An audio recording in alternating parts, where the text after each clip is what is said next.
Hello प्यारे बच्चों, फिर से आप सबका स्वागत है आपके और हमारे इस चैनल पर जिसका नाम है लर्न एंड शेयर।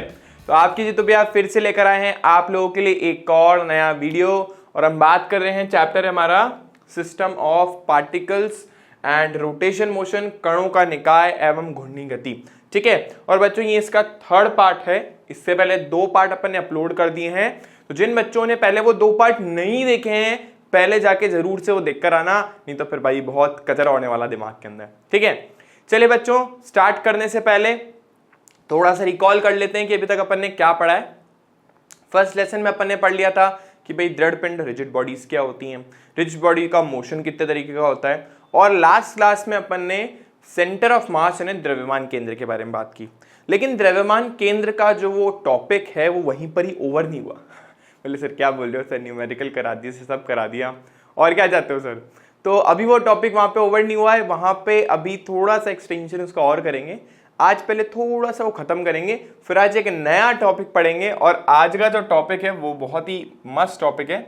वो टॉपिक है आप लोगों का दृढ़ पिंडों के द्रव्यमान केंद्र की गति यानी सेंटर ऑफ मास किस तरीके से मोशन करता है, और साथ के साथ अपन कंजर्वेशन ऑफ मोमेंटम यानी संवेग संरक्षण का नियम भी पढ़ेंगे। बोले सर ये तो पहले भी पढ़ा था कि सर कोई बाह्य बल ना लगे तो सिस्टम का पूरा जो मोमेंटम होता है, संवेग होता है, वो कंजर्व रहता है। ये तो आपने बताया था, लेकिन इसको थोड़ा और अच्छे से पढ़ेंगे। यहाँ बहुत इंटरेस्टिंग सी पिक्चर दिख रही होगी, क्या सर दो चीजें एक दूसरे के आसपास घूम रही है। एक्चुअली 2 स्टार्स हैं जो एक दूसरे के मतलब इस तरीके से पेयर्स की फॉर्म में सर्कुलर पाथ पे घूम रहे हैं, और ये कोई पटाखा फूट गया, ये एनसीईआरटी की पिक्चर है ना, तो ये बीच में कोई विस्फोट हो गया। तो ये सब कहानी हमारे इस टॉपिक से किस तरीके से रिलेटेड है वो आज अपने को देखनी है। ठीक है बच्चों, चलो तो स्टार्ट करते हैं। लेकिन जैसा मैंने आपको बोला प्रीवियस क्लास में जो अपन ने पढ़ा था उसका थोड़ा सा अपन पढ़ने वाले आज। तो प्रीवियस क्लास में ऑलरेडी अपन द्रव्यमान केंद्र यानी सेंटर ऑफ मास के बारे में बात कर चुके हैं। ठीक है, कि सेंटर ऑफ मास क्या होता है, एक ऐसा पॉइंट जहां पे उस पूरी बॉडी का मास यानी द्रव्यमान केंद्रित होता है, कंसंट्रेटेड होता है। हम ऐसा मान सकते हैं कि उस सिस्टम का पूरा मास एक पॉइंट पे आकर के अटक गया। ठीक है, ऐसा अपन बोल सकते हैं। और इसका अपन एक जनरल फॉर्मूला भी देख लिया था फॉर एक्स एक्सिस। एक्सियम अपन ने क्या पढ़ा था, एक्सियम के लिए अपन ने पढ़ा था m1 x1 plus m2 x2, और ये कहां तक चलता है mn xn। ठीक है, अपॉन m1 प्लस m2 से लेकर के mn तक। सिमिलरली y के लिए भी देखा था और अपने z के लिए भी देखा था। बस यहाँ पे अपने को कुछ नहीं, कोऑर्डिनेट यानी निर्देशांक चेंज करने। लेकिन प्रॉब्लम तब आती है, अच्छा ये जो हमने पढ़ा था ये किसके लिए वैलिड था, ये तब वैलिड था जब हमारे पास एक ऐसा सिस्टम हो, एक ऐसा निकाय है जो डिस्क्रीट हो। डिस्क्रीट मतलब जिसके जो भी द्रव्यमान है वो अलग अलग हो। ठीक है, जितने भी, जैसे अपन ने सिस्टम के बारे में बात करी, जैसे एक ये सिस्टम लिया था, इसमें 2 द्रव्यमान थे, 1 किलो और 2 किलो वाला। ठीक है, एक दूसरा निकाय लिया था जिसमें अपन एक ट्राइंगल ले लिया था। ठीक है, एक त्रिभुज ले लिया था, समबाहु त्रिभुज। तो उसमें भी चार्जेस उसकी कॉर्नर्स पे थे, कोनों पे थे। लेकिन रियलिटी के अंदर, जैसे for example this is a bottle. ठीक है ना, मेरी प्यारी साथी, पानी पीने के बड़े काम आती है। तो ये जो बॉटल है, अगर मुझे इसका द्रव्यमान केंद्र निकालना तो मैं फंस गया, क्योंकि इसमें मासेस जो है, जो द्रव्यमान है वो डिस्क्रीट नहीं। डिस्क्रीट का मतलब होता है अलग अलग। ठीक है ना, अलग अलग नहीं है। इसमें जो मास है, इसमें जो द्रव्यमान है वो एक समान है, सतत है, कॉन्टिन्यूअस है। सतत को इंग्लिश में बोलते हैं कॉन्टिन्यूअस है। तो हमारा जो द्रव्यमान है, हमारा जो मास है वो क्या है, कंटिन्यूअस हो, सतत हो। तो उस केस में अपन क्या करेंगे, उस केस में ये जो थोड़ा सा फॉर्मूला है वो थोड़ा सा चेंज हो जाता है। अच्छा मैं इसको बता दूं, पहले हम इसको क्या लिख सकते हैं, मैंने आपको लास्ट क्लास में बताया था सिग्मा mi xi, आई की वैल्यू जो भी है 1 से लेके n तक, बस लिखने का तरीका है। आई की वैल्यू पहले 1 रखी, x की वैल्यू 1 रखी, 1 1, फिर सिग्मा की वजह से क्या आएगा प्लस, फिर आई की जगह क्या आएगा 2 2, फिर आई की जगह क्या आएगा 3 3 एंड सो ऑन, और ये कहानी चलती ही जाएगी। ठीक है, तो और नीचे हम इसको कैपिटल M लिख सकते हैं। कैपिटल M का मतलब क्या है, बड़े वाले M का पूरे पिंड का द्रव्यमान। यहां पे M क्या बता रहा है, संपूर्ण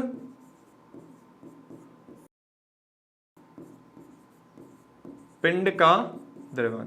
पिंड मतलब जो भी हमारे पास ऑब्जेक्ट है, इन शॉर्ट जो भी हमारे पास ऑब्जेक्ट है उसी को अपन पिंड बोलते हैं। ठीक है, तो पूरे ऑब्जेक्ट का ये मास है, द्रव्यमान है। अब जैसा मैंने आपको बोला कि अगर द्रव्यमान सतत हो जाए, जैसे कि मैंने आपको बॉटल बताई या मेरे हाथ में पेंसिल है या कुछ भी ले लो यार, मेरी टी शर्ट ले लो, इसका सेंटर ऑफ मास निकालना, मुझे मेरा सेंटर ऑफ मास निकालना है। तो ये सारी बॉडीज, इस सारे के सारे पिंड सतत हैं और अपने आसपास जितनी भी चीजें अपने को दिखती हैं वो सब सतत ही होती हैं। हम डायरेक्टली ये नहीं कर सकते कि यार भाई डिस्क्रीट बना दिया उस सिस्टम को, मतलब अलग अलग। ऐसे थोड़ा ना मैं बोलूंगा कि मेरी बॉडी में ना इन्फिनिट पार्टिकल है, सबकी पोजीशन ले लूंगा, फिर ये फॉर्मूला लगा लूंगा, मैं पागल हो जाऊंगा। ठीक है, ऐसा पॉसिबल नहीं है। ऐसे सिस्टम्स के लिए जहां पे हमारे पास जो मास होता है, जो द्रव्यमान होता है, वो सतत हो, कंटिन्यूअस हो, तो हम क्या करते हैं, तो वो देखें अपन। तो आज अपने को वही पढ़ना है। तो यदि हम एक पेन चेंज करके लिखते हैं, यदि निकाय का द्रव्यमान, निकाय मतलब सिस्टम, तो अगर निकाय का द्रव्यमान सतत है, सतत मतलब कॉन्टिन्यूअस है, ठीक है, आई होप सब समझ गए होंगे। जैसे मेरा जो पूरा का पूरा मास है वो कंटिन्यूस, जैसे मेरा हाथ है तो छोटे छोटे पार्टिकल्स पास पास पास आके बने होंगे। बॉटल कैसे बनी होगी, प्लास्टिक के छोटे छोटे मॉलिक्यूल्स जो है वो पास पास आके बने होंगे, ठीक है, तो वो कंटिन्यूस हो गया। तो आप सबको पता है जब भी कोई चीज़ कंटिन्यूस आती है तो ये सिग्मा किससे रिप्लेस हो जाता है, ये सिग्मा रिप्लेस हो जाता है किससे, इंटीग्रेशन से। यानी अब कहानी है समाकलन की। यानी अगर मुझे एक्ससीएम निकालना है तो वो किसके बराबर हो जाएगा, ये आपका सिग्मा जो है वो किससे रिप्लेस हो जाएगा, ये सिग्मा रिप्लेस हो जाएगा इंटीग्रेशन से, पहली चीज। दूसरी चीज ये है कि हम बात करें बहुत छोटे से मास के लिए, बहुत छोटे से द्रव्यमान के लिए, तो उस केस में आपका m जो है वो किससे रिप्लेस हो जाएगा, वो रिप्लेस हो जाएगा dm से, बाकी कोई चीज नहीं है। यानी हमने बहुत बड़े द्रव्यमान को बहुत छोटे छोटे द्रव्यमान में बांट दिया और छोटे से द्रव्यमान का इंटीग्रेशन कर दिया, समाकलन कर दिया पूरी बॉडी के लिए, ठीक है।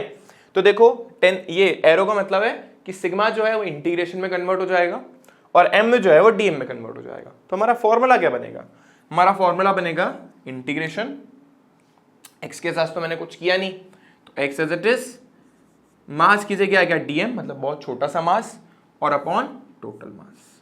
तो ये हमारा xcm आ गया अगर द्रव्यमान क्या हो, सतत हो, ठीक है। एक बार वापस देखते हैं, हम बोल रहे हैं कि बहुत बड़ा द्रव्यमान है, उसको हमने बहुत छोटे से द्रव्यमान को, बहुत छोटे से द्रव्यमान का द्रव्यमान केंद्र निकाला। मान लो भी बॉटल है, इस बॉटल का मैंने बहुत छोटा सा पार्ट ले लिया, मान लो छोटा सा टुकड़ा ले लिया, उसका सेंटर ऑफ मास निकाला इस तरीके से, फिर इस पूरे को इंटीग्रेट कर दिया, समाकलित कर दिया, ठीक है। समाकलित करने के बाद मुझे कहीं ना कहीं इसका एक सेंटर मिल गया, ठीक है, जो बॉटम के पास कहीं होगा। तो इस तरीके से अपन निकालते हैं, और पूरा द्रव्यमान तो हम वैसे ही बोल के बैठे हैं, कैपिटल M, ठीक है। ऐसे ही अगर मैं YCM निकालना हो तो YCM के लिए फॉर्मूला क्या बन जाएगा, integration y dm over m, ठीक है ना, ये फॉर्मूला बन गया। ऐसे z के लिए निकालेंगे तो z के लिए भी सेम फॉर्मूला हमारे पास बन जाएगा, ठीक है। लिख देता हूं, ऐसा मत सोचो नहीं लिख रहा, z के लिए यहां लिख देता हूं, ZCM कितना हो गया, z dm बटा m, ठीक है। लेकिन पता है इसमें भी एक बहुत बड़ी प्रॉब्लम है इस फॉर्मूले में। प्रॉब्लम ये है कि जब अपन समाकलन के बारे में बात करते हैं, इंटीग्रेशन के बारे में बात करते हैं, पहले तो ये सुन के ही आधे बच्चे तो सर हाथ जोड़ लेंगे, सर इंटीग्रेशन नहीं होगा। क्यों नहीं होगा यार, कोशिश करोगे तो हो जाएगा, ठीक है। तो अब मैं क्या बोल रहा हूँ आपको, मैं ये बोल रहा हूँ कि समाकलन में एक बहुत बड़ी प्रॉब्लम है। यहाँ पे हम जानते हैं कि हम जिसके सापेक्ष समाकलन करते हैं ना, जैसे यहाँ पे हम m के सापेक्ष समाकलन कर रहे हैं, तो हमें जो लिमिट्स रखनी है, जो सीमाएं रखनी है, निम्न सीमा और उच्च सीमा, वो भी m की ही होनी चाहिए, वो भी द्रव्यमान की ही होनी चाहिए, ठीक है। बहुत अटपटी सी बात लग रही है ना सुनने में भाई, जैसे हम x के सापेक्ष समाकलन करते थे या t के सापेक्ष समाकलन करते थे, तो यहाँ पे जो लिमिट्स रखते थे वो भी t की रखते थे। जैसे मेरे को मान लो वेग से विस्थापन में जाना है, ठीक है, तो वो बोलेगा 2 से लेके 5 सेकंड तक कितना विस्थापन हुआ, तो हम लिमिट रख देंगे टाइम की, क्योंकि इंटीग्रेशन यानी समाकलन t के रेस्पेक्ट में चल रहा है, t के सापेक्ष चल रहा है, ठीक है। लेकिन प्रॉब्लम यह है कि जनरली हम m का एक समझ लीजिए सीमाएं निकाल नहीं पाते हैं, तो हम m को कन्वर्ट करते हैं किसी दूसरे फॉर्म में, ठीक है। मुझे पता है काफ़ी सारे बच्चों के आधे से ज़्यादा बातें बिल्कुल बाउंस आ रही होगी, इसलिए मैं एक एग्जाम्पल करा देता हूँ। वैसे एग्जाम्पल इतना मैंडेटरी नहीं है, ठीक है, ज़रूरी नहीं है एग्जाम्पल आप लोग करें, लेकिन क्यों करा रहा हूँ, ताकि जो मैंने पीछे फॉर्मूला पढ़ा है ना, ये थोड़ा तुम डाइजेस्ट कर लो, है ना, अच्छे से पेट में पच जाए तुम्हारे कि भाई ये फॉर्मूला क्या कहना चाहता है, उसका यूज कैसे करेंगे। ठीक है, ऑल्दो एनसीईआरटी में सच कुछ भी नहीं दे रखा, ठीक है, दिया है उसने पैराग्राफ में दिया है, बट डिटेल में एक्सप्लेन नहीं करा, तो हम उसको डिटेल में एक्सप्लेन करेंगे। ठीक है, तो मान लीजिए बेटा अपन क्या करने वाले हैं, अपन एक रॉड लेंगे और उस रॉड का द्रव्यमान केंद्र निकालेंगे। तो देखो टॉपिक अपन लिखते हैं रॉड का द्रव्यमान केंद्र। तो ये हमारे पास हो गया किसी छड़ का द्रव्यमान केंद्र। ठीक है, यानी किसी भी रॉड या छड़ का द्रव्यमान केंद्र अपने को निकालना है, यानी centre of mass of rod. ठीक है, तो अब जैसे एक सिंपल सी रॉड ले लेते हैं, मान लो ये तुम्हारी रॉड है सिंपल सी, ठीक है ना, एल लेंथ की। तो ये एल लेंथ की रॉड है और इसका मास यानी द्रव्यमान कितना है, एम। दो चीजें पता है मेरे को, इस रॉड का मास कितना है, मान लो ये रॉड है यूनिफॉर्म है, ठीक है, मस्त सिलेंडर जैसी बनी हुई है। तो इस रॉड का जो मास है ना, यानी द्रव्यमान जो एम है, मान लो 200 ग्राम 300 ग्राम जो भी है, और इसकी जो लंबाई है, जो लेंथ है, वो एल है। ठीक है, 2 सेंटीमीटर या 3 सेंटीमीटर, मान लो 2 सेंटीमीटर लिया। तो अगर ये यूनिफॉर्म है तो आप तो बिना सेंटर ऑफ मास निकाले बोल सकते हो कि सर इसका सेंटर ऑफ मास तो 1 पे होगा सर, बिल्कुल सेंटर पे, बिल्कुल मिड पे। तो हमें पता है इसका centre of mass L/2 length पे होगा। ठीक है, यहां से लोगे तो भी L/2, वहां से लोगे तो भी L/2, लेकिन इसी चीज को निकालने की कोशिश करते हैं जो भी अपन ने पढ़ा है। ठीक है, तो हम इसका सेंटर ऑफ मास निकालने में इंटरेस्टेड है, हम इसका सेंटर ऑफ मास निकालने में इंटरेस्टेड है। लेकिन क्योंकि ये यूनिफॉर्म बॉडी है, एक समान रूप से वितरित है, इसमें आवेश आवेश नहीं, द्रव्यमान, वो 12th को पढ़ाते पढ़ाते फील आ जाता है। तो जो हमारा द्रव्यमान है वो एक समान रूप से क्या है, वितरित है उसके ऊपर। ठीक है, मतलब वो सतत है, कंटिन्यूस है। उस केस में हम क्या करेंगे, हम इसका एक छोटा सा सेगमेंट ले लेंगे। ठीक है ना, हम इसका एक छोटा सा पार्ट ले लेंगे, ये व्हाइट कलर से जो मैंने बनाया है, छोटे से मास को अपन ने बोल दिया, छोटे से द्रव्यमान को अपन ने बोल दिया डीएम। छोटे से पार्ट का द्रव्यमान है डीएम। ठीक है, और इसकी लेंथ कितनी है, इसकी लंबाई कितनी है, तो इसकी लंबाई ये रही, जो ये छोटी सी लंबाई आपको दिख रही है, इसकी लंबाई है dx। ठीक है, इसकी लंबाई कितनी है dx, इसका द्रव्यमान कितना है dm। और हम मान के चल लेते हैं कि इसको अपन ने कहां पे रखा है, ओरिजिन पे मान लेते, तो ओरिजिन पे रखा हुआ है। ठीक है ना, तो ये ओरिजिन पे रख दिया इसको, रॉड को। तो ये जो dm पार्ट है या जिसकी लंबाई dx है, वो केंद्र से कितनी दूरी पर रखा गया है, वो केंद्र से, अब कोई कलर ही नहीं बचा मेरे पास, तो ये जो है केंद्र से x दूरी पर रखा गया। तो 3 चीजें मैंने आपको बोली कि भाई रॉड है, ये रॉड है, इस रॉड का एक छोटा सा पार्ट लिया मैंने dm, उसकी लेंथ कितनी ली, छोटी सी dx, और उसकी केंद्र से दूरी कितनी है x। जिससे अपन जब सेंटर ऑफ मास निकालते हैं, द्रव्यमान की तरह निकालते हैं, तो सेंटर के रिस्पेक्ट में देखते हैं ना कि उसकी क्या पोजीशन है। भाई जैसे मैंने आपको लास्ट क्लास में पढ़ाया था कि भाई उसका सेंटर ऑफ मास निकालना है, तो पहला जनरली ऑब्जेक्ट ओरिजिन पे रखा हुआ होता था, दूसरा जो ऑब्जेक्ट है, दूसरी जो वस्तु है, उसके कुछ निर्देशांक होते थे, वो अपन लेते थे। तो मान के चल रहे हैं कि छोटे से द्रव्यमान जिसका द्रव्यमान dm है और लंबाई dx है, उसकी केंद्र से दूरी कितनी है, x। आई होप ये बात सबको समझ आ गई होगी। लेकिन परेशानी ये है कि हम dm का मान निकाले तो निकाले कैसे। तो इसके लिए अपन क्या करेंगे, हमें ये तो पता है कि यूनिफॉर्म है और इसका पूरा द्रव्यमान m है और इसकी लंबाई कितनी है, l। तो हम इसकी एकांक लंबाई का द्रव्यमान निकालेंगे। क्या करेंगे, हम इसकी एकांक लंबाई का द्रव्यमान निकालेंगे। तो एकांक लंबाई का इसका द्रव्यमान कितना हो गया, m/l। ये सर एकांक लंबाई का द्रव्यमान क्या होता है सर, ठीक है, ये बहुत अजीब सा दिख रहा है सर, इसको मैं नीचे लिख देता हूं, शायद दिख नहीं रहा होगा। तो एकांक लंबाई इसका द्रव्यमान है इसका m/l। तो एकांक लंबाई का द्रव्यमान क्या है, एकांक लंबाई के द्रव्यमान का मतलब है, मान लो ये रॉड है, पेंसिल है, 100 ग्राम की है, 10 सेंटीमीटर लंबी है, 100 ग्राम की रॉड है, 10 सेंटीमीटर लंबी है। तो अगर मैं 100 को 10 से डिवाइड करूंगा तो मुझे पता चलेगा कि इसके हर सेंटीमीटर का जो मास है, जो द्रव्यमान है, वो 10 ग्राम है। मैंने बोला मेरे पास एक रॉड है 100 ग्राम की और इसकी लंबाई 10 सेंटीमीटर है। तो जब मैं दोनों को डिवाइड करूंगा तो मुझे मिलेगा 10 ग्राम प्रति सेंटीमीटर। इसका क्या मतलब है, इसका मतलब यह है कि इस रॉड की प्रत्येक सेंटीमीटर की लंबाई जो है उसका द्रव्यमान कितना है 10 ग्राम। तो यही तो अपन बोल रहे हैं एकांक लंबाई। जब मैं बोल रहा हूं ना एकांक लंबाई, तो हमने लंबाई को छोटे छोटे पीसेस में डिवाइड कर दिया और जो सबसे छोटा पीस मिला उसके द्रव्यमान को अपन बोल रहे हैं m/l। जैसे इस केस में 1 सेंटीमीटर मतलब रॉड को 10 बराबर टुकड़ों में बांट दिया।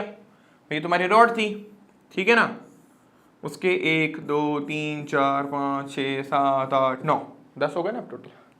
तो ये 10 सेंटीमीटर लंबी रॉड जिसका द्रव्यमान 100 ग्राम है, उसके छोटे से पीस 1 सेंटीमीटर का द्रव्यमान कितना निकल आया 10 ग्राम। तो यानी 10 ग्राम के छोटे छोटे छोटे छोटे पीसेस को आपस में जोड़ने से क्या बना, उसको जोड़ने से आपस में बनी रॉड, ठीक है। सो हम यही बोल रहे हैं, हमने एकांक लंबाई का द्रव्यमान निकाला, मतलब हमने पूरे द्रव्यमान को लंबाई से डिवाइड कर दिया।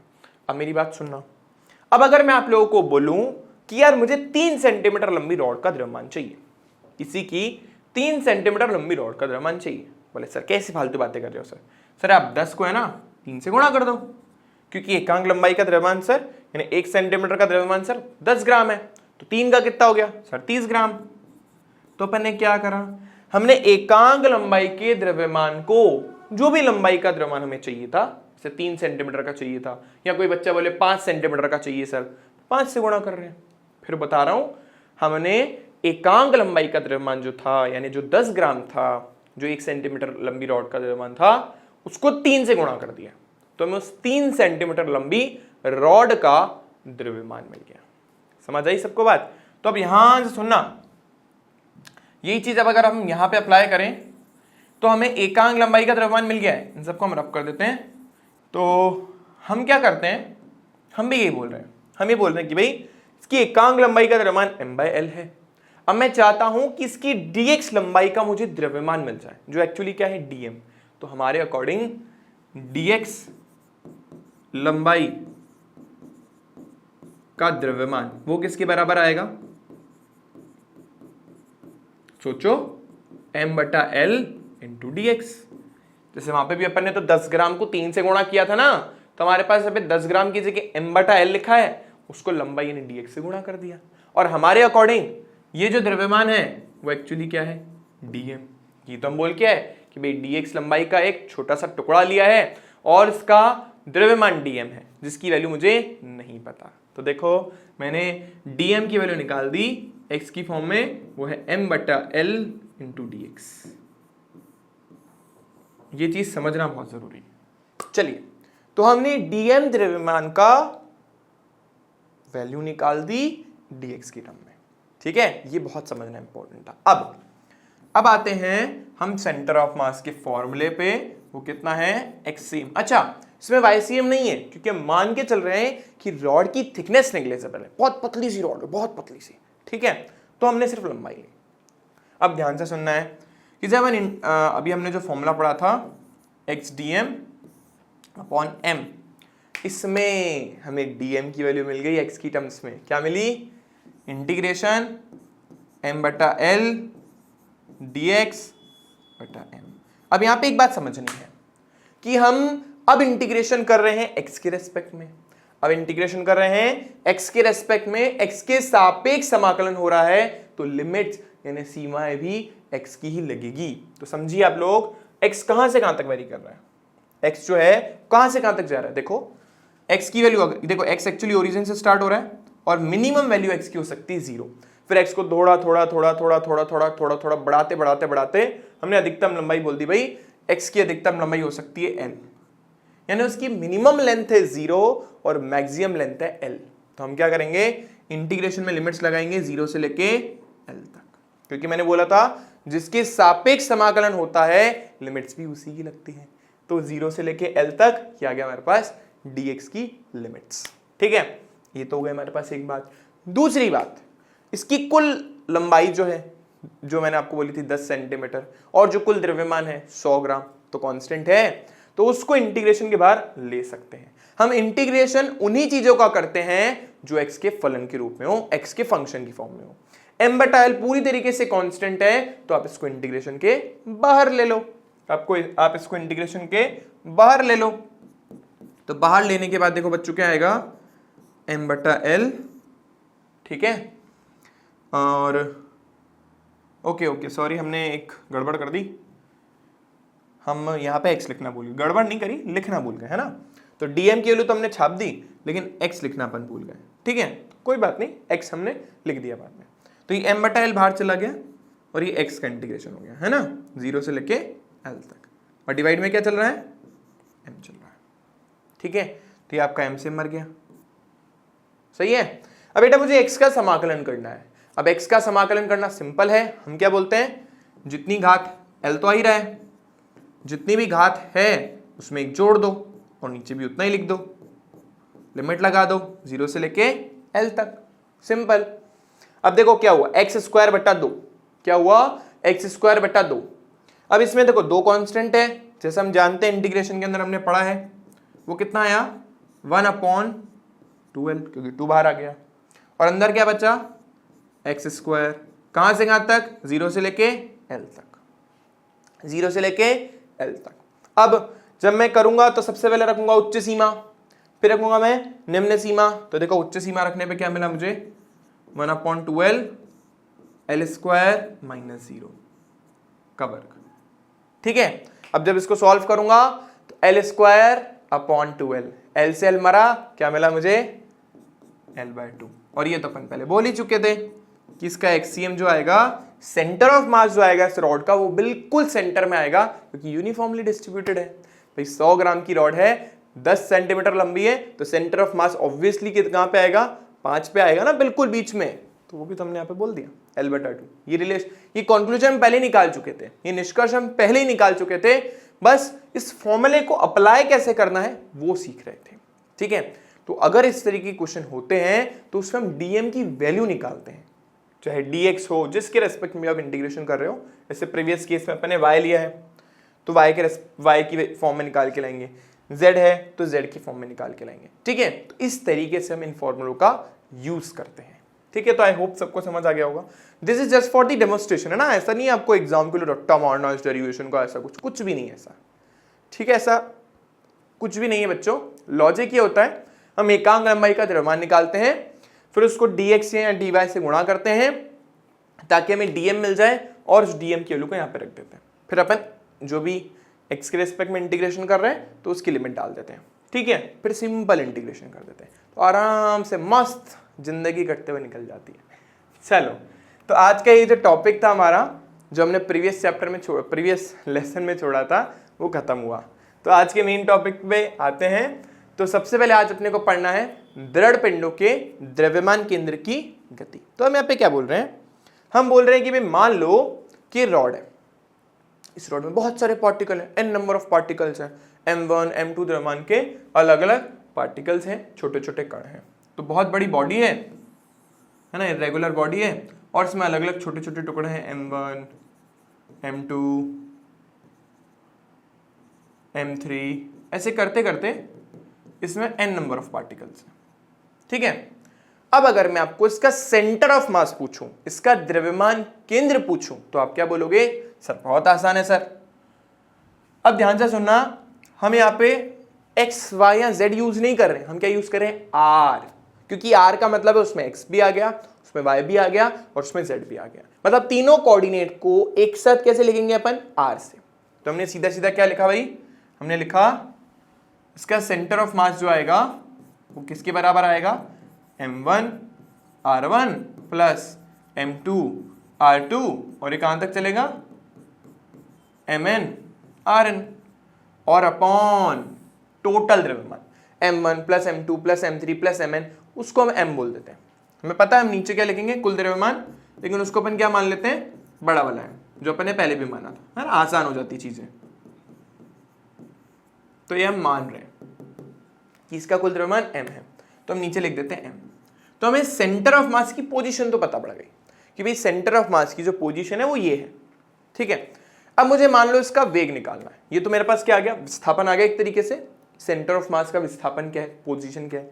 अब अगर मुझे निकालना है कि सेंटर ऑफ मास कुछ स्पीड से गति कर रहा है, कुछ उसका वेग है, उसके पास कुछ ना कुछ वेलोसिटी बैठी है, तो वो किसी ना किसी वेग से आगे गति कर रहा है ना। जैसे मान लो ये रॉड है, इस रॉड का सेंटर ऑफ मास है, अभी पूरी की पूरी रॉड आगे मोशन कर रही है, तो ऑब्वियसली सेंटर ऑफ मास भी मोशन कर रहा होगा। जैसे जैसे सेंटर ऑफ मास मोशन कर रहा है वैसे वैसे रॉड भी मोशन कर रही है। तो हम किस पे फोकस करना चाहते हैं? हम फोकस करना चाहते हैं कि इसके सेंटर ऑफ मास की गति कैसे चल रही है, जो इसके बिल्कुल मिड में है वो गति कैसे कर रहा है।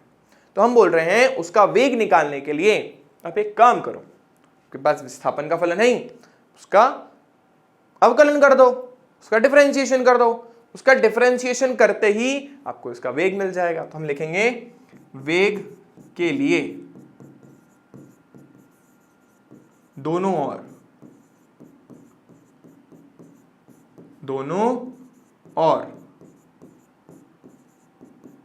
अवकलन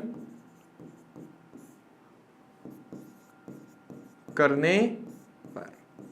तो अगर हम दोनों तरफ अवकलन कर दें, ध्यान से सुनना, तो यहां पे अपन ने अवकलन करा D R C M upon D T. CM का मतलब सेंटर ऑफ मास, ठीक है, आर मतलब उसकी पोजीशन। अब यहां पे भी पूरा अवकलन लगेगा।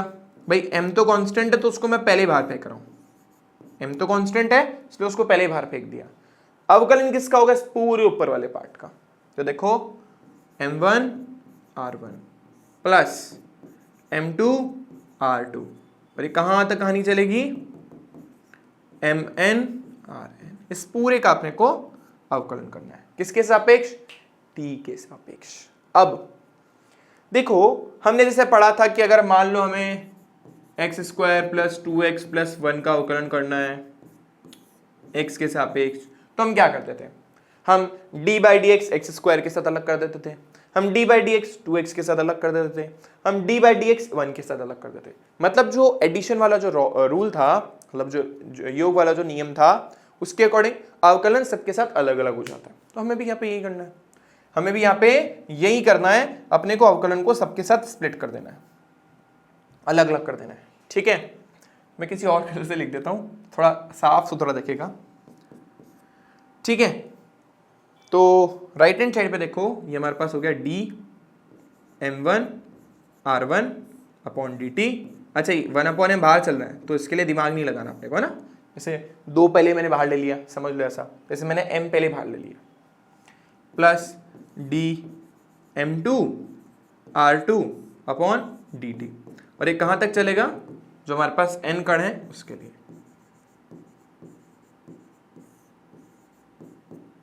ये हो गया। अब m तो कांस्टेंट है, m तो टाइम के साथ चेंज ही नहीं हो रहा है। भाई एक कण का द्रव्यमान है 2 किलो। भाई एक सिस्टम है, बहुत सारे पार्टिकल से मिलकर बना हुआ है, बहुत सारे कणों से मिलकर बना, 2 किलो 1 किलो 5 किलो, मान लेते हैं 3 कणों से मिलकर बना है। तो 2 किलो 3 किलो या 5 किलो जो मैंने आपको बोला, वो आगे जब बढ़ेंगे तो उनका द्रव्यमान थोड़ा चेंज होगा, विस्थापन जरूर चेंज हो रहा है, तो सेंटर ऑफ मास की पोजीशन जरूर चेंज होगी। समझो भाई ये पार्टिकल है, मान लो एक पार्टिकल मैंने यहाँ मान लिया, एक यहाँ मान लिया, 2 से समझ लेते हैं, और इसका सेंटर ऑफ मास बिल्कुल बीच में है। अब ये आगे जा रहा है, आगे जा रहा है, आगे जा रहा है, तो इनके द्रव्यमान की पोजीशन चेंज हो रही है, उनका मान तो चेंज नहीं हो रहा है। 2 किलो यहाँ है, 1 किलो है, वो तो इसके साथ बढ़ते रहेंगे। तो ये गति कर रहा है तो इनकी भी कुछ ना कुछ पोजीशन चेंज हो रही है लीनियरली, ठीक है ना, रैखिक रूप से आगे बढ़ते जा रहे हैं। तो लेकिन मैं बता देता हूँ, ऐसे मैंने पेंसिल लिए ना, जो भी है पेंसिल हमारी, तो ये इसका सेंटर ऑफ मास से ये आगे गति कर रहा है। एक मैंने यहाँ पे मान लिया 1 किलो है, एक क्या मान लिया मैंने 2 किलो है, तो ये दोनों गति कर रहे हैं, no doubt. Centre of mass भी गति कर रहा है, नो डाउट, पूरा सिस्टम ही गति कर रहा है, तो तीनों ही गति करेंगे। लेकिन क्या इनका द्रव्यमान चेंज हुआ? नहीं। 1 किलो तो अभी भी एक ही है, 2 किलो अभी भी एक ही है, बस उनका कुछ ना कुछ वेग है। तो हमने m को कांस्टेंट मानना है और उसको बाहर ले लेना है अवकलन के।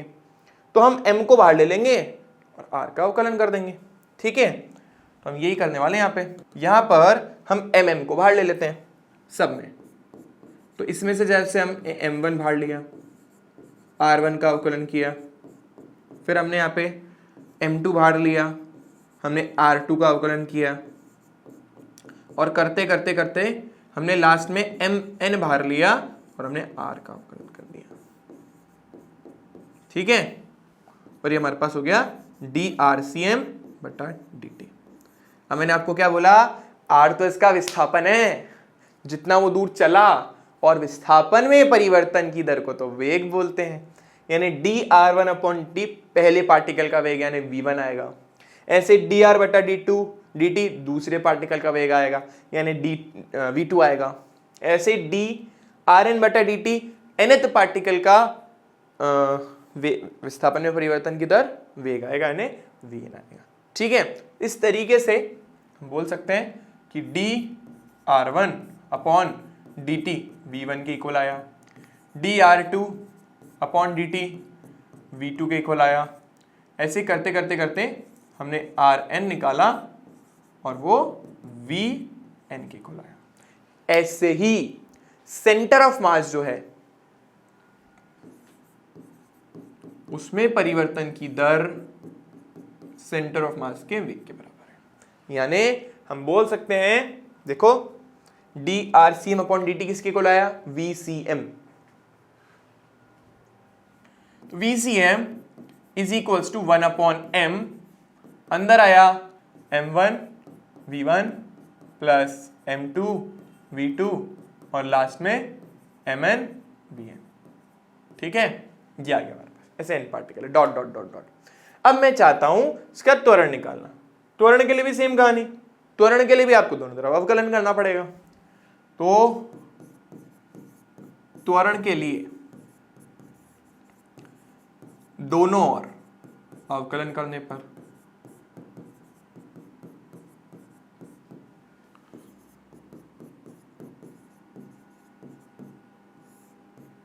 ठीक है भाई। तो अगर हम दोनों तरफ अवकलन कर दें तो देखो, दोनों तरफ अवकलन कर देते हैं तो यहां पे हमारे पास क्या आ जाएगा, VCM बटा dt। वही 1 अपॉन m बाहर, बेटा सेम प्रोसीजर लगाना है। वही मैं अगर अवकलन कर रहा हूं सबके साथ, जिससे पहले डिस्ट्रीब्यूट किया था इसके साथ भी कर देना है।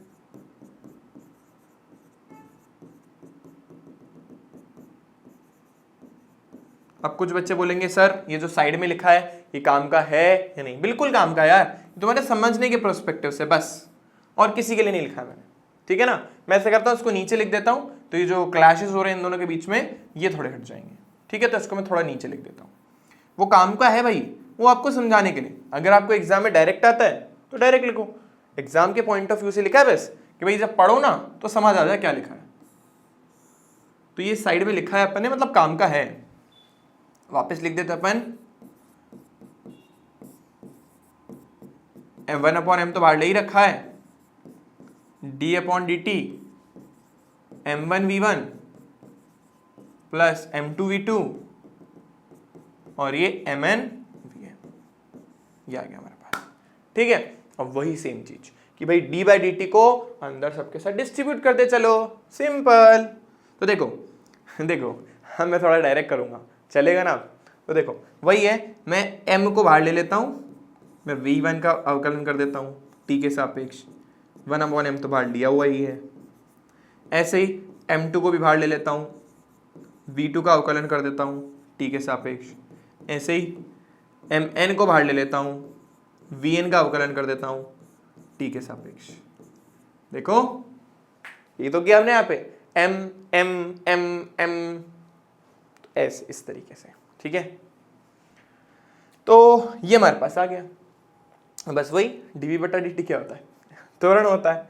तो यानी हमारे पास हो गया m1 a1 plus m2 a2 और ये लास्ट में mn an अपॉन m, और ये हमारे पास आ गया acm। ठीक है, अब अगर मैं इसको यहाँ पे लेके जाऊं, देखो ध्यान से सुनो। अच्छा, इससे पहले एक और चीज देख लो, m और a क्या होता है, बल। m और a क्या होता है, बल। और इस तरीके से m उधर चला गया, देखो तो क्या निकला, MACM। MACM is equals to m1a1 plus m2a2 और ये अप टू mnan। ठीक है, तो ये एक्चुअली क्या है, ये बल है। ये सेंटर ऑफ मास पे लगने वाला बल है, ये पहले कण पर लगने वाला बल, ये दूसरा, तीसरा, चौथा और ये nth कण पे लगने वाला बल। यानी इसको हम किस तरीके से लिख सकते हैं भाई, ये सेंटर ऑफ मास पे लगने वाला बल वो किसके बराबर हो गया, F1 प्लस F2 और ये अप टू Fn। ये बता क्या रहा है, क्या मिला सर इससे, क्या कर क्या लिया अपने निकाल के। तो ध्यान से सुनो, अब ये जो बल है ना, इसमें कुछ ऐसे बल हैं जो आंतरिक बल है, इसमें से कुछ ऐसे बल हैं जो क्या हैं, आंतरिक बल हैं, मतलब जो बॉडीज में अंदर की तरफ से लग रहे हैं, और कुछ ऐसे बल हैं जो बाह्य बल हैं, जो हमने एक्सटर्नली लगाए हैं। तो बच्चों अगर एक सिस्टम में मान लो एक सिस्टम है, एक निकाय है, और निकाय में दो कण हैं, दो कणों से मिलकर निकाय बना। अब हमें पता है ये दोनों बल एक दूसरे को अट्रैक्ट करने की कोशिश करेंगे, आकर्षित करने की कोशिश करेंगे, तभी तो सिस्टम बना। तो अभी एक दूसरे को जब आकर्षित करने की कोशिश कर रहे हैं तो इसने उसके ऊपर कुछ बल लगाया, तो ये बोले मैं भी तेरे पे बल लगाऊंगा, तो दोनों ने एक दूसरे के ऊपर बल लगाया, और दोनों का कुल बल सिस्टम के लिए, मैं दोनों के अलग अलग इंडिविजुअल पार्टिकल की बात नहीं कर रहा हूं भाई, सिस्टम तो दो पार्टिकल से बना है, पहले ने दूसरे पे बल लगाया तो दूसरा उधर जान, मतलब दूसरा उसकी तरफ खींचने की कोशिश कर रहा है, जाना नहीं, इधर आने की कोशिश कर रहा है, और ऐसे दूसरा वाला जो है उसको पहला वाला खींचने की कोशिश कर रहा है। तो कहीं ना कहीं दोनों एक दूसरे को अपनी तरफ अट्रैक्ट करने की कोशिश कर रहे हैं, आकर्षित करने की कोशिश कर रहे हैं, जिससे सिस्टम बना। लेकिन अगर मैं बाहर से सिस्टम को देखूं तो जैसे पेंसिल है, इस पेंसिल पे बहुत सारे अंदर की तरफ फोर्सेस लग रहे होंगे, पर क्या रियलिटी में वो दिख रहा है? क्या बल मुझे दिख रहे हैं? नहीं। न्यूटन के थर्ड लॉ के अकॉर्डिंग ये कुल बल जो है वो निरस्त हो जाते हैं, क्योंकि लग एक्चुअली एक ही बॉडी पर है, लग एक्चुअली एक ही बॉडी पर है, कि भाई दोनों के दोनों कण है तो एक बॉडी के अंदर ही। जैसे मान लो इस पेंसिल में दो पार्टिकल है, एक यहाँ एक यहाँ है, दोनों एक दूसरे को आकर्षित करने की कोशिश कर रहे हैं, नो डाउट कर रहे हैं, लेकिन लग तो एक्चुअली इस पूरे सिस्टम पे ही लग रहे हैं, उसके अंदर ही है। तो इस बल ने इस बल को और इस बल ने इस बल को निरस्त कर दिया इस पूरी वस्तु के संदर्भ में, इसके रेस्पेक्ट में। हम यहाँ पे ये बोल रहे हैं कि आंतरिक बल, किसी भी वस्तु पर लगने वाले कुल आंतरिक बल जो होते हैं वो जीरो हो जाते हैं जब अपन सेंटर ऑफ मास के मोशन के बारे में बात करते हैं, यानी वस्तु के जब सेंटर ऑफ मास यानी द्रव्यमान केंद्र की गति के बारे में बात करते हैं तो आंतरिक बलों का उसमें कोई योगदान नहीं होता। मतलब अगर हम आंतरिक बलों को छोड़ भी दें तो उससे हमारे सेंटर ऑफ मास पे कोई फर्क नहीं पड़ना, यानी सेंटर ऑफ मास के ऊपर जो लगने वाला बल होता है या जो उसका मोशन होता है वो सिर्फ और सिर्फ किसकी वजह से होता है? बाह्य बलों की वजह से। यानी जब हम सेंटर ऑफ मास की गति के बारे में बात करेंगे तो हम कौन से बल लेंगे? सिर्फ बाह्य बल, कि बाह्य बल उसको किस तरीके से प्रभावित कर रहे हैं। आंतरिक बलों से उसका कोई लेना देना नहीं है, आंतरिक बलों से उनका कोई लेना देना नहीं है। आंतरिक बल अगर लग रहे हैं किसी सिस्टम में तो वो एक दूसरे को निरस्त कर देंगे। सेंटर ऑफ मास का पोजीशन किसी भी तरीके से आंतरिक बलों की वजह से चेंज नहीं होगा। सेंटर ऑफ मास का पोजीशन सिर्फ तभी चेंज हो सकता है जब कोई बाह्य बल लग रहा हो। एक एग्जांपल देके समझाता हूं, क्योंकि मुझे पता है आप लोगों के दिमाग में बात फिट नहीं हुई, ये पढ़ेंगे, पर उससे पहले जैसे हम देखो, हाँ ये देखो, ये एक एग्जांपल है, वापस आऊंगा इसमें। अब जैसे ये पार्टिकल है, ये चल रहा है, पार्टिकल मतलब कोई बम वम ऐसे फेंक दिया अपन ने। अब सडनली बम जैसे फेंका ना तो वो ऐसे पैराबोलिक पाथ में चल रहा था, परवलयाकार पथ पे चल रहा था। तो कहीं ना कहीं अगर पूरा का पूरा हमारा बम परवलयाकार पे पथ पे चल रहा है तो इस बम का कोई ना कोई सेंटर ऑफ मास होगा, कोई ना कोई द्रव्यमान केंद्र होगा। उस द्रव्यमान केंद्र, अगर वो द्रव्यमान केंद्र ऐसे परवलयाकार पथ पर गति करना चाहता है तो गति करेगा। अब मान लो सडनली बम बीच में ब्लास्ट हो गया, सडनली बम जो है बीच में ब्लास्ट हो गया। अब बम जब ब्लास्ट हुआ तो इसमें जो बल लगे वो कैसे बल थे? वो आंतरिक बल थे। मैंने बाहर से कोई नहीं बल लगाया, बम खुद ब खुद फटा, तो जो बल लगा ना वो आंतरिक बल थे। लेकिन इससे सेंटर ऑफ मास को कोई प्रॉब्लम नहीं हुई। सेंटर ऑफ मास पहले भी परवलयाकार पथ पर गति कर रहा था, अभी भी वो परवलयाकार पथ पर ही गति करेगा। अगर बम ब्लास्ट नहीं भी होता तो भी वो सेंटर ऑफ मास ऐसे ही चलता। अगर अभी बम ब्लास्ट हो भी गया तो भी सेंटर ऑफ मास ऐसे ही चलेगा। सेंटर ऑफ मास की जो पोजीशन है वो कहीं भी किसी भी तरीके से आंतरिक बलों से प्रभावित नहीं होती है। और इसी तरीके से जो इनके अलग अलग पार्टिकल्स निकलेंगे, ऑब्वियसली बात है कि यहाँ जाएगा, कि यहाँ जाएगा, एक यहाँ जाएगा, तो जितने भी इसके पार्टिकल निकलेंगे उन सबका पथ परवलयाकार होगा और वो इस तरीके से गति करेंगे कि सेंटर ऑफ मास जो है वो अपनी जगह पर है। समझाता हूं, मानो कि भाई बम ब्लास्ट हुआ, ठीक है ना, तो वो चाहेंगे, ये बम था बीच में और सडनली ब्लास्ट हो गया, दो टुकड़ों में टूट गया। तो अगर वो मान लो कि एक टुकड़ा इधर गया, मान लो एक टुकड़ा इधर गया और एक टुकड़ा इधर गया, तो वो गति इस तरीके से करते हैं, वो टूटते इस तरीके से हैं, या उनका मोशन इस तरीके से होता है कि इनका सेंटर ऑफ मास, भले दूर जा रहे हैं ना, लेकिन इन दोनों का जो सेंटर ऑफ मास है, जो द्रव्यमान केंद्र था, वो पहले जिस पोजीशन पे था अभी भी उसी पोजीशन पे रहेगा। मतलब एक गति सेंटर ऑफ मास ऐसे ही करेगा। और इन पार्टिकल का मोशन भी इसी तरीके से होगा। तो ये जो सेंटर ऑफ मास का कॉन्सेप्ट है ये बहुत सारी चीजों को स्टडी करने में हेल्प करता है। ठीक है, अगर हम चीजों को सेंटर ऑफ मास के पॉइंट ऑफ व्यू से देख लेते हैं तो हमें चीजों के लिए कैलकुलेशन करना आसान हो जाता है। मतलब मैं इनका वेग निकाल सकता हूं, अगर मेरे को एक का वेग पता है तो मैं दूसरे का वेग निकाल सकता हूं, क्योंकि इस केस में कोई बाह्य बल नहीं लगा, सारे बल आंतरिक थे। ठीक है, तो सब बाह्य बल कोई नहीं लग रहा है तो इसका जो मोमेंटम है, जो संवेग है, कंजर्व रहेगा, संरक्षित रहेगा। ये तो हमने पढ़ा है कि अगर किसी वस्तु पर कोई बाह्य बल ना लगे तो उसका संवेग संरक्षित रहता है। तो हमारा नेक्स्ट टॉपिक यही है। उससे पहले आई होप सबको क्लियर हो गया होगा कि बम अगर गति कर रहा है परवलयाकार पे तो उस केस में बम इस तरीके से ब्लास्ट होगा, इस तरीके से फटेगा कि उसके टुकड़े ऐसे गति करें कि उनका सेंटर ऑफ मास जो है, उनका जो द्रव्यमान केंद्र है उसी पाथ को फॉलो करें जिस पाथ को वो पहले कर रहा था। आई होप इतनी बात सबको क्लियर हो गई है। ठीक है, चलो इस पे आएंगे वापस। तो संवेग संरक्षण का नियम देखते हैं। तो संवेग संरक्षण का नियम है क्या? हम ये बोल रहे हैं अगर किसी वस्तु पर कोई बाह्य बल नहीं लग रहा है ना, अगर किसी वस्तु पर कोई बाह्य बल नहीं लग रहा है, ठीक है ना, नेट एक्सटर्नल फोर्स 0 है आपके, तो अगर उस पर नेट एक्सटर्नल फोर्स 0 है तो हम जानते हैं, पीछे पढ़ा है भी अपन ने, क्या पढ़ा भाई, एक एक्सप्रेशन अपन पढ़ के आए पीछे, ये रहा, ये वाला, ठीक है ना, और उसके बाद अपन ने ये पढ़ा, ये वाला। तो हम बोल सकते हैं क्या कि हमारा F0 है, यानी उसका MACM 0 होगा, क्योंकि ये अभी अपन ने अभी CM का ये फॉर्मूला पढ़ा और वो बाह्य बलों के बराबर था। यानी इसको हम क्या लिख सकते हैं, इसको वापस हम लिख सकते हैं M dVCM बटा dt, ठीक है ना, अभी 0 के बराबर है, M तो उधर जाके 0 में मिल गया। लेकिन ये जो VCM है, अच्छा इसको अपन और क्या लिख सकते हैं, मैं एक चीज और बता देता हूं, यहां पे मिलाने की भी जरूरत नहीं है, हम एक काम कर सकते हैं, इसको हम VCM लिख देते हैं और ये M भाई साहब को अंदर वापस भेज देते हैं, है ना, ऐसे ही था पहले भी, बस वो तो मैं अपनी इच्छा से M को बाहर लेके गया था। अभी M इंटू वी एक्चुअली क्या है, संवेग में परिवर्तन, और हम यही तो बोलते हैं कि जो बल होता है वो संवेग में परिवर्तन की दर के बराबर होता है। तो यानी अगर सेंटर ऑफ मास पे लगने वाला एक्सटर्नल फोर्स 0 है तो उसका हम जानते थे को भाई किसी चीज का अवकलन करने पे 0 आ रहा है, मान लो मैंने 2 का अवकलन करा, बोलोगे सर 0 क्यों, क्योंकि 2 एक नियतांक है। तो यानी हम यहां से बोल सकते हैं कि हमारा जो मोमेंटम है, जो संवेग है, वो क्या होगा, कांस्टेंट रहेगा, नियत रहेगा।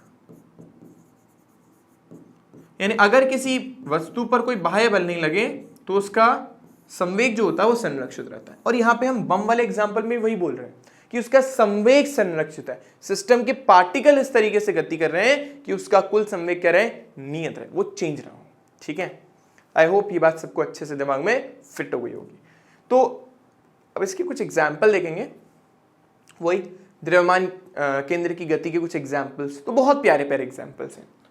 इसमें पहला बहुत ही इंटरेस्टिंग है कि भाई देखो क्या लिखा है, जब विस्फोट से पूर्व पटाखा यानी कोई बम एक परवलयाकार पथ पर गति करता है तो विस्फोट के बाद टुकड़े भी परवलयाकार पथ पर गति करेंगे और उसका द्रव्यमान केंद्र वो हमेशा परवलयाकार पथ पर गति करेगा।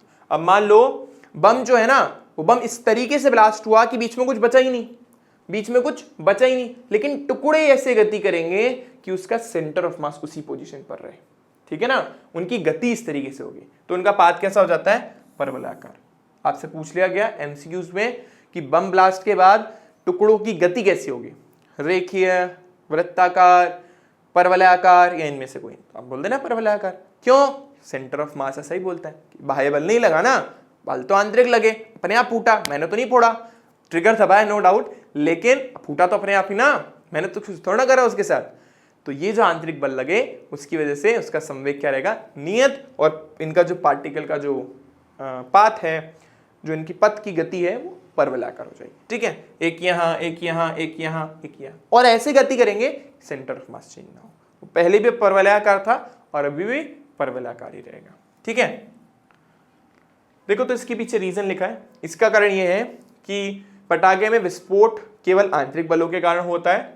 इस स्थिति में पटाखों के टुकड़ों का व्यक्तिगत संवेग तो परिवर्तित हो जाता है, मतलब उनका खुद का तो संवेग चेंज हो जाता है, पार्टिकल्स का अलग अलग, लेकिन पूरे सिस्टम का जो भी निकाय जो है हमारा पूरा सिस्टम जो है उसका संवेग यानी मोमेंटम वो कंजर्व रहता है, वो कहीं नहीं जाता, पूरे के पूरे सिस्टम का कंजर्व रहेगा।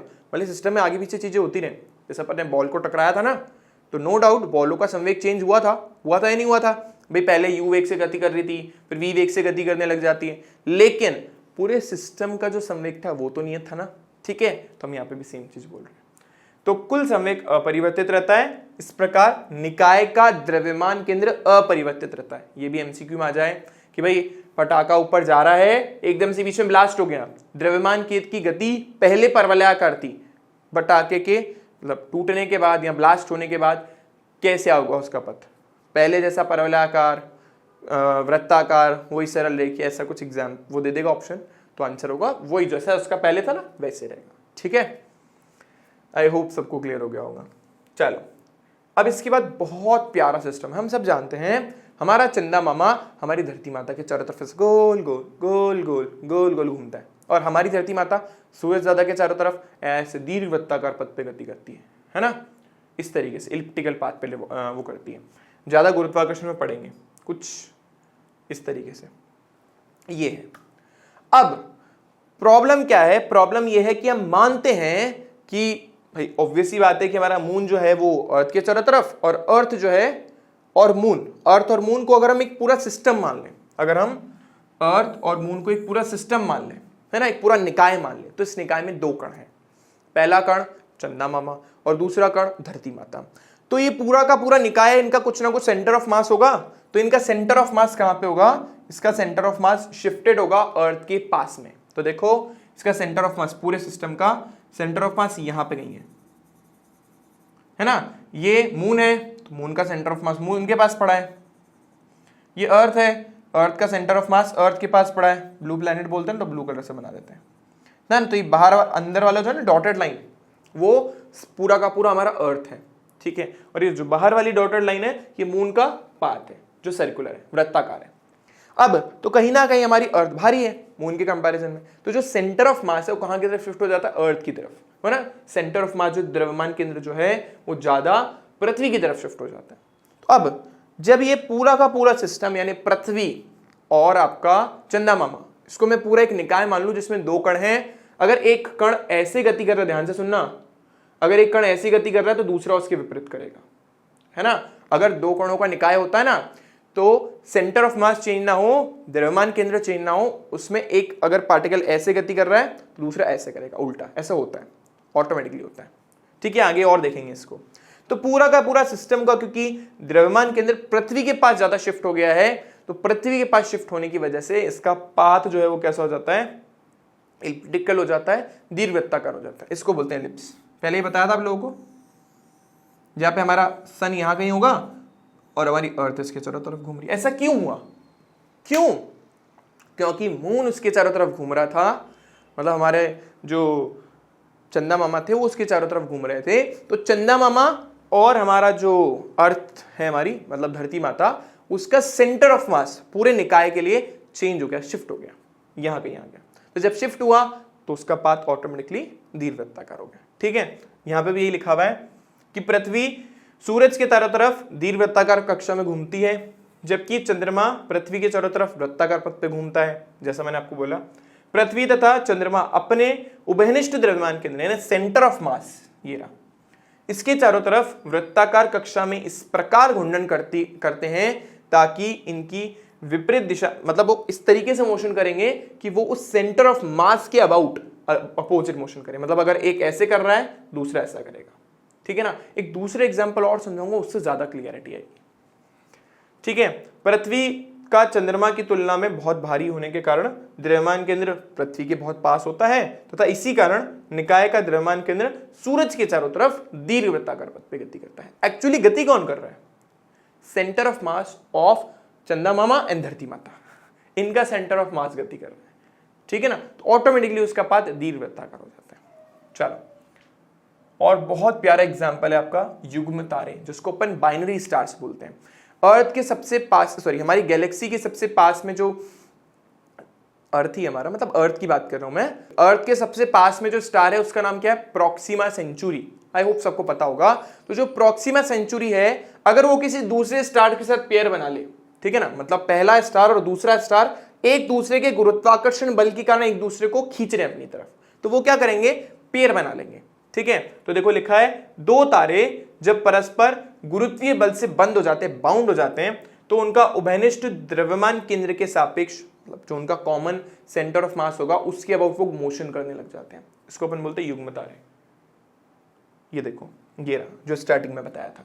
तो यहां पर ये दो स्टार्स हैं और ये दोनों स्टार एक दूसरे के गुरुत्वाकर्षण क्षेत्र में आ गए, गुरुत्वीय क्षेत्र गुरुत्वाकर्षण बल की वजह से चिपक गए। अब ये वाला दूर नहीं जा पा रहा इसकी वजह से और ये वाला दूर नहीं जा पा रहा इसकी वजह से, तो कहीं ना कहीं ये इस तरीके से मोशन करते हैं कि इनका सेंटर ऑफ मास ये बिल्कुल बीच में आ जाता है।